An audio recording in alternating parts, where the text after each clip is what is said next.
right. King Tut and Downton Abbey. You wouldn't think that they go together, but they actually do. Yes, they do. So before we start, Bridget, what are we drinking today? We are drinking Thievery, and it's from our stomping grounds of Lodi. I love the little picture here. Yeah, it's like it looks like an Egyptian tomb, Yeah. which really works with what we're talking about Yes, today. it does. Here we go. Yay. And we kind of have them in like glitzy, fun glasses because King Tut's tomb was discovered in 1922. And we discovered this in a little antique shop in Orange, California. Oh, we did. Orange, California. Okay, so Downton Abbey. I don't know. I'm sure a lot of you have watched it, or at least are aware of it. Or you should watch it. Or you should watch it. What are you doing with your life? Like, stop watching. Stop watching this and go watch it. But it's so crazy because that whole series was filmed. Downton Abbey was filmed in Highclere Castle, which is, of course, in England. I think it's southern England, even though they're supposed to be in the Yorkshire Dales. They're it's like southern England. Actually, and they say this in the behind the scenes that the 5th Earl, Lord Carnarvon, he actually was a huge Egyptian enthusiast. He loved Egypt and everything, and he even sponsored. He sponsored, I think his name was Carter. His last name was Carter. But anyways, a dig, right? Yeah, it was a dig. He sponsored him to go and dig in the Valley of the Kings, and that's when they found King Tut's tomb. Isn't that crazy? I was crazy. Like, what? Downton Abbey. Who knew? Who knew? And actually, there is still a lord and lady living in Downton Abbey or Highclere Castle. Yeah. So, Highclere Castle? Yep. Lord and Lady Carnarvon. Lord and Lady, they're still there. That's just... Isn't that amazing? Yeah. In fact, they even hosted an exhibition on King Tut in 2013. I don't know if it's still there. It was in the cellars, in the wine cellars. Oh, I want to go. I know, let's go. It was such a cool, discovery of mine. I was like, oh my gosh, this is such a cool thing. And I even found, actually, hold on. Oh, yeah. I found in a used bookstore, it's Howard Carter was the guy. He was the main archaeologist. And this is his book. And so he wrote this probably in the 30s or something. And I was just watching another documentary that was saying there was so much stuff in the tomb that he never even got to the point of trying to decipher it and figure it out or anything like that, because he was so busy just cataloging everything. It took most of his life to do that. That's crazy. That's insane. I visited a King Tut exhibition at the San Francisco Museum. That's when Gino was in I think he was in 6th grade. Yeah. No way. Yeah. The sun that was just on. Yeah. And it was really exciting. That's so cool. And to think that Downton Abbey had a hand in it. I know. Who knew? In this other documentary I was watching, he was saying now that they're looking further into it, it kind of seems like it was a very hurried burial. Because interesting. Yeah, right? Especially my writer brain. I'm ooh, it's a story there. I know it. Yeah, I can sense it.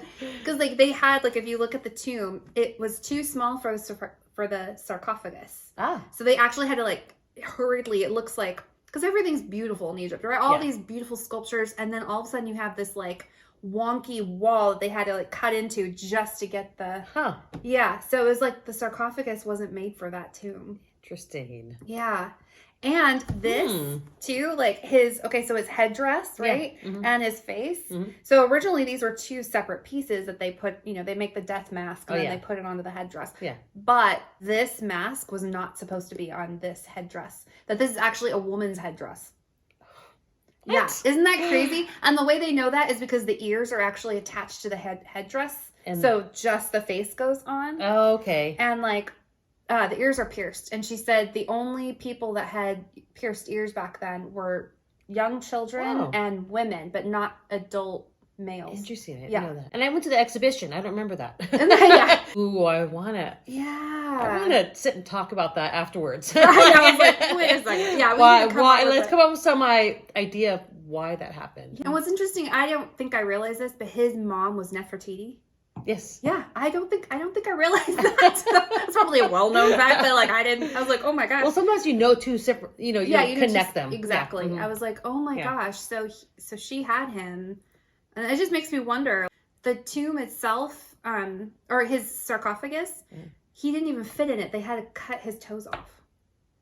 Isn't that weird? Toes? Yeah, like you mean it's like, oh yeah, because this he's a way. mummy. Yeah. I'm like, his toes are sticking straight up. Cut it off. It doesn't make sense.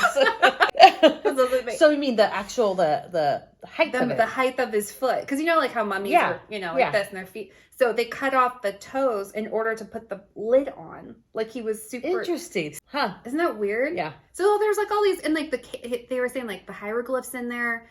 It's not really done very well. Like there's not enough of it. It's only on one wall. It almost seems like it was like they were hiding his body for some reason. Yeah, like they were throwing all their stuff, like the pictures actually, like a lot of it was hurriedly, like you could see it, and it looks like they just stuffed everything and painted and then left. And I was like, what happened? Okay, so thievery. Sorry, I'm like, okay, so I was recently in Florida. I went to this house, and I forget the name of it now, but I'll put it up. There's this house there that was built in like the 1890s or 1880s or something like that.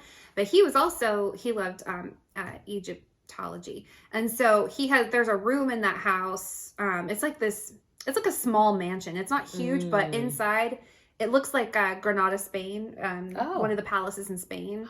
Yeah, it's pretty amazing. There's this Egyptian room. It's really small, but there's this big rug on the wall that's from, it's like from BC. It's like 1000 BC. Like, I mean, it's old. It's like old. It's called the cat rug because it's made out of cat hair. Which is a little weird. They did worship cats. Yeah. But how do you make it out of cat? I guess you have to weave the cat hair. Just very short. That's a cat hair. Like, not very long. I know. In this room, so there's the rug, and the story behind the rug is the fact that it was back in like the 1900s, early 1900s. I mean, they were ransacking tombs, and mummies were like a dime a dozen back then. Isn't that crazy? Dime a dozen. They literally were. They were throwing them out. There were so many mummies they were coming across, and really all the grave robbers wanted was just the jewelry. So they got the jewelry and then would toss the mummy. So originally there was a mummy wrapped up in this rug, but all that's left now is its foot. No. And they had the foot there. The foot's sitting in front of the rug. I'm like, why would they just leave the foot? I don't know. I have no idea. But the foot's there, and it's like, that's weird. That's weird. And there was like sellers. Was that? Yeah, so they would sell. So, okay, this is weird. And they would so many weird things. So many weird things. Like, they would grind up mummies into mummy dust and sell it as a tonic in mummy dust. And apparently it was supposed to have like some sort of quality to it or whatever, but it was probably more just for, because they wanted to sell stuff. Yeah. I mean, I don't think there was any actual properties to it that. But I think a lot of people can be easily swayed by, it's a mummy. Like, there has to be something. It's mummy dust. Yeah. So they would in the early 1900s, they would buy tourists would come.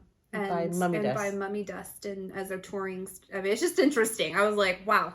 Everything leads to something else, like you said. I feel like just from this. Yeah. I mean, we could go in so many different directions. But we had to talk about and that's why we also called it thievery. Thievery, see? They were thieving. Yes. All right. Well, until next time, I will link everything into the description, and I hope you guys have a wonderful week. We'll see you next time. Here's to curiosity.